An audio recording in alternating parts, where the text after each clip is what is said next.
Hello, I'm David Hyatt, and this is AutoFocus, where we talk to some of the people making news in the automotive industry. Today we talk to Chris Visser, the senior analyst with NADA's Commercial Truck Guide. Chris, welcome to the show. Thank you. April sales figures are in for the new and used truck market. Tell us about them. It's another impressive month. I didn't expect to see the increases that we did. We've got about 90% of our sales data collected at this point. Sales volume is comparable to March, and March, as you might remember, saw a 25% increase in volume over February, which is pretty substantial. And as far as prices go, we saw a $1,000 increase in the average price of the average sleeper tractor.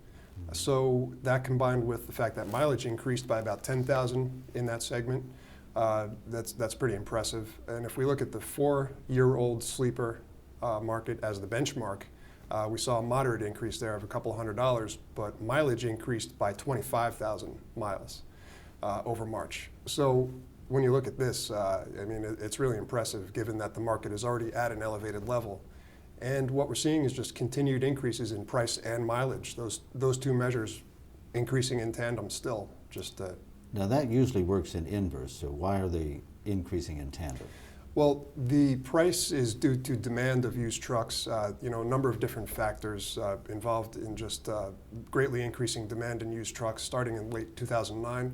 And the supply wasn't there to meet that demand because nobody had been trading in trucks because no trucks had been sold during the downturn. So all of a sudden people started buying more trucks. There just wasn't a supply of them because there hadn't been any traded in. So low supply, high demand is really the short answer there. It's just an unusual period in the truck market where both those measures are increasing. The latest manufacturing figures show a bit of a slowdown, mostly in the auto sector. What are the implications of that? Is this cause for concern? It's definitely an interesting development. April's results were the first that we've had since the disaster, the first full month's worth of results that we've had since the disaster in Japan. And what we saw was a decrease in the manufacturing component of industrial production, the larger industrial output. So manufacturing basically measures the factory output. And as people were predicting, the auto industry sector decreased quite a bit, by about 0.4% over March. So the takeaway there is what's interesting actually is if you take the auto industry, auto manufacturing out of that manufacturing component, manufacturing overall actually increased by about 0.2%. So what's interesting is the other components that make up that segment more than compensated for the decrease in auto production. So not to take away from the importance of the auto, the impact to everybody involved in that industry, but based on all that, overall industrial production as a whole stayed flat since over March. What about the impact of higher fuel prices on the movement of freight? Well, when we talk about the fuel price impact on freight, we're basically talking about consumer behavior, whether gas prices are impacting retail sales enough to impact the amount of goods and services or goods shipped by trucking companies. So what we saw in April was actually an increase in retail sales over March, but that was due mainly to the higher prices of gas and food.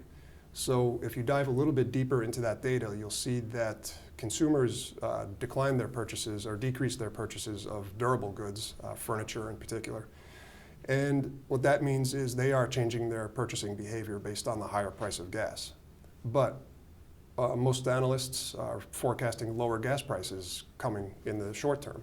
And that's due to less fear about Mississippi River flooding, impact on supply, less concern about Middle East turmoil on price of crude.